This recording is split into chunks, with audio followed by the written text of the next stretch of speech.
Hi, Adam. Thank you so much for joining us today. And Thank you.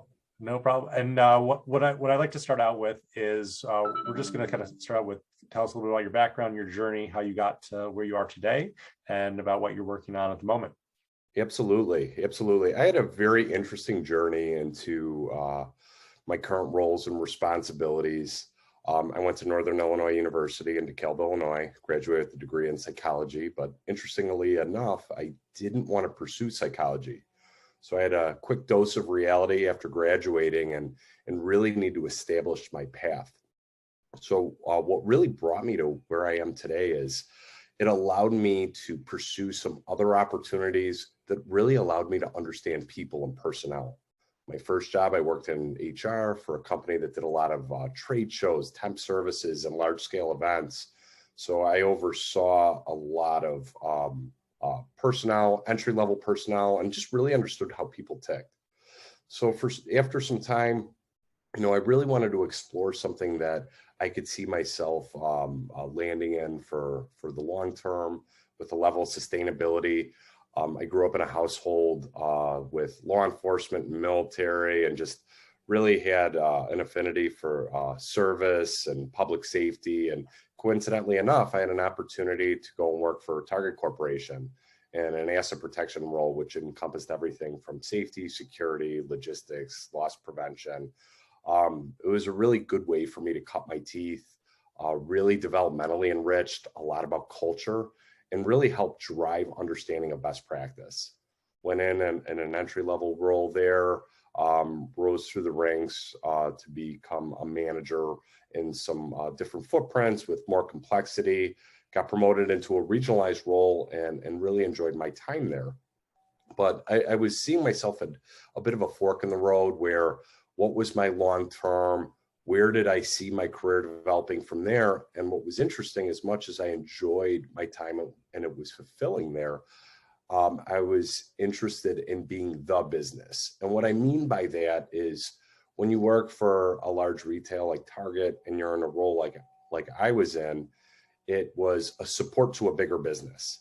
So your initiatives were always going to have a bit of a flair for what the bigger business was, which was selling products. So around that time, I had networked extensively and became friends with some folks in the industry. And they said, "What about contract security and being the business?" And around that time, that's when I dove headfirst into the contract security world. Jumped into portfolio management, learned the for-profit side of managing that portfolio, and started to excel. And after being at a large security provider for a number of years, a friend and mentor of mine saw the movement that was coming down the path and saw that I was interested in exploring some other providers and presented me with an opportunity to become an entrepreneur. And I thought it was a once in a lifetime opportunity, and that's where I landed now with P4 companies. That's great. And what kind of work are you doing right now? What are you focused on? Sure. So the P4 companies, there's two sister companies, P4 Security Solutions, which was the legacy company, and then P4 Protective Services, which we started a few years back.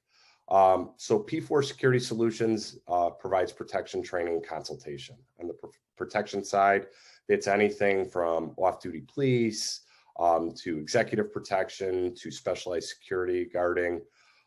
That's also training. It's anything from tactical to awareness and security-based training. And then on the consultation side, we do program development. We do risk, threat, vulnerability assessments. And we also work with municipalities to be able to support internal investigations, executive searches, things of that nature. And then on the P4 protective side, that is our union CBA signatory firm. That's what creates the separation there. P4 Protective really focuses on some niche vertical markets such as commercial real estate, healthcare, amongst others. And really one of the other more unique items on P4 companies in its entirety is we were a bit of the pioneers in the cannabis security space. So we've been working in the cannabis world We're in dozens of locations and over 10 states. And, that's really one of the key differentiators as a provider for us. That's great, and uh, very blowing up niche in the market. Very So, much so. and Very much what so. kind of overall speaking of the market, what would you say is your outlook or the current state of the market right now for you? It's been great. We've actually had explosive growth over the last few years, even in considerations with the pandemic. What's nice as well is the security industry tends to be a bit recession proof, because when the state of things are good, there's a budget and there's a need, and when things are bad, they have to create a budget because there is a need. So that's really good. And then we've been able to get in front of some emerging opportunities, as I just mentioned, on the cannabis side. But something that's unique to us as well, and what we've been developing, is we've been putting together these neighborhood patrols that we've been working on in various parts of the city of Chicago, based on rising crime, to really help work in unison with supporting law enforcement and creating awareness to be able to support these neighborhoods. It is not a privatized police force. Our role is to deter, observe, and report. And then as things escalate, we liaise with our law enforcement partners and let them do what they do best. Gotcha. Very cool. And do you see your business expanding over the next year? Absolutely. Absolutely. I mean, since 2019, our business has grown 550%. Wow. And our trajectory continues to grow. It's proportionately, it's getting us to a better place, because now it's not as shocking as it was years previous, where the proportionate growth was so large. But yeah, I don't see it stopping anytime soon. That's fantastic. And what would you say is the internal, what's the biggest change you've seen since the pandemic? Honestly, the hardest thing has probably been talent acquisition. It's hard. It was hard, and it continues to have some challenges getting people to their places of work. People obviously with restrictions and reluctance for being in an in-person workplace creates its challenges. We do have functions of our business that we monitor remotely. We have a security operations center that we're able to do different audits and alarm verification and virtual patrols, but a lot of our personnel are in person. So being able to do that, and then on top of that, quite honestly, there were a lot of benefits for folks to be able to stay home with extended and enhanced unemployment benefits to allow them to determine what path that they want to go, but certainly created a strain on our workforce. Makes sense. And actually leads me into the next question is how hard has it been to retain the good staff? It's always difficult. Like it's kind of the name of the game in our business. Not that it isn't in any business, but it's getting proper talent, and it's retaining those folks. So really where we've reinvested and helped drive our success is not just on the recruitment function, but what we've done with pay and benefits and enhanced benefits to be able to get the right people and keep them in the right spot. We've noticed the same is you got to be creative on how you attract and keep that talent, because absolutely. Well, and it's something, it's funny that you mentioned that, because what we've had to implement in the last few years between referral programs and signing bonuses. And what's interesting is I never thought in my career that we'd have to implement programs like that for some of our entry level positions, but the landscape's changed. But really, all of my competitors are doing some way, shape, or form of that. So really what I've noticed that creates more success on that is on the engagement side of things. If you keep folks engaged and they're appreciated, and our recognition programs, like a perfect example is we have different events throughout the year, but there's security officer recognition programs, and our entire ownership team goes out and shakes hands, and we have challenge coins, and we give people, and not, there's times where there's monetary benefits to that, but really where we've gotten the most bang for our buck is really just showing people that we appreciate them. I couldn't agree with you more. The recognition is a component that a lot of companies, I don't think, realize how important that is and what people value. So when we have new hires, new employees, we kind of do questionnaires, and we understand, or not just like an email, but just our managers' roles are to understand what they value. Do they value more time off? Do they value more money? Do they value different experiences? All these things. So when their birthdays come around, or when there's different things to reward them, people, I didn't realize, I just assumed everybody was like me. And but it is eye-opening to see how different each individual is. And when you try to put the same reward system, it just doesn't hit that switch as much as others. Absolutely. I mean, I think at a situational perspective, we have a supervisor, and she's just absolutely phenomenal. And I was recognizing her for her recent promotion, and it's at a very affluent school in Chicago. You could probably guess if you narrow it down. And I just said, we're really proud of you, and we appreciate you. And she's like, you know what? She goes, I remember when I was first hired with this company and having these discussions to be able to say, this is what I want to do. And really your focus being mine and my team's focus on engagement and recognition and talking through those things. And she's like, you really did what you said you were going to do. And that's where our company, we take pride in that. That's awesome. I love hearing stories like that. And then are you experiencing any wage creep over the last year to 2 years? Absolutely. What's two different, I guess really three different ways, because we're broken down into, we have our more specialized work. So that's our off-duty police and our executive protection. We have our union business and our non-union business. So I could somewhat silo those out. And the specialized, which is a lot of law enforcement and military, there has been significant wage increases based on the fact of supply and demand, and the threat landscape has changed. Especially we operate in, as I mentioned, in 10 different states, but home base is Chicago. So people expect to make more to do what is considered higher risk. So that's one piece of it. On the non-union business, same thing. You're going to see folks where they want to be incentivized to go out to work. We've had significant increases in minimum wage.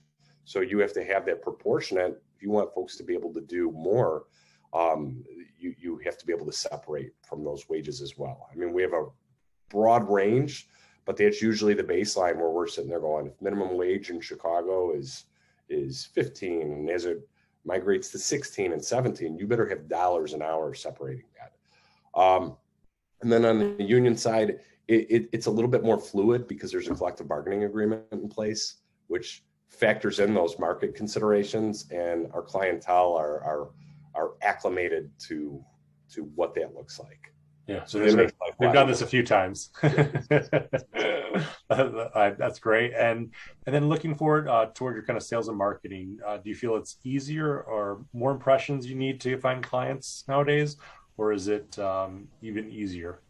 Honestly, it's been easier. And the reason that I say that it's been easier is because we've done a lot to really enhance our reputations, which has been helpful to our sales cycle. And we've also invested a lot back into our people, back into our systems. A lot of our competitors tend to run more of a flatter organization model where we like to have a more layered approach, because it allows us to be able to be more responsive to our customer needs. I'm not saying that model doesn't work for certain providers, but it's just not right for us. Totally. And do you say your sales cycle is longer or shorter? Shorter. And honestly, our marketing dollars are actually lower because we've been able to do so much more so with reputational word of mouth, Referral. Traditional along That's, those lines. Rana, you're psychic. Most of the questions I'm asking you next, you're already mentioning in the answers of what percentage would you say is of referrals versus kind of marketing or new business? I'd say right now we're probably migrating north of 50% based off of referrals. And what's interesting too, especially like utilizing like commercial real estate, it's kind of a hybrid model in place. That's why it's hard to really quantify it. Multiple Because if I work with a large property management group and we're doing a good job at a specific facility and they have 15 other properties within a certain geography, it's a referral, but we're still going through an RFP process. Gotcha. Okay. Totally makes sense. And then would you say, this is more on the operations, would you say you have a lot of your processes clearly documented and of your recurring activities? Absolutely. Absolutely. I mean, we really lead our business. It's all data driven. It's all intelligence led. I mean, and that's everything from how we pay personnel, our implementation strategies when we take on new business, the key performance indicators that we roll out as it relates. And what's funny is you'll talk to people that aren't familiar with the security industry and they're like, you have key performance indicators for personnel? I'm like, absolutely. You're literally psychic looking at my questions because the next one is exactly about key performance indicators. Yeah, well, and I guess to elaborate further then on that, it's really, I look at key performance indicators. Number one, what we do at times, and this is what's interesting with security, it's really more of a method of continuity, business continuity, than just like guards and gates. And sometimes because of that, if you're doing a good job on the continuity side, it's difficult to measure the good. It's very easy to measure the bad. I always give an analogy when people are new to the industry. I say, if somebody's job to make sure that the doors are locked, I said the 1,000th time they do it, no one comes out with a big cardboard chalk, ticker tape from the ceiling. But the one time you forget to do it, that's where there's the problems. So key performance indicators allow us to show measurements, to make it more objective based, to allow us to really validate that with our clients. That's great. And how do you decide upon your KPIs? Really what we do is part of our implementation strategy. We get in, we do an assessment of the process 90 days in, but it's really collaborative to say, okay, it's such and such installation and all the different vertical markets we look at.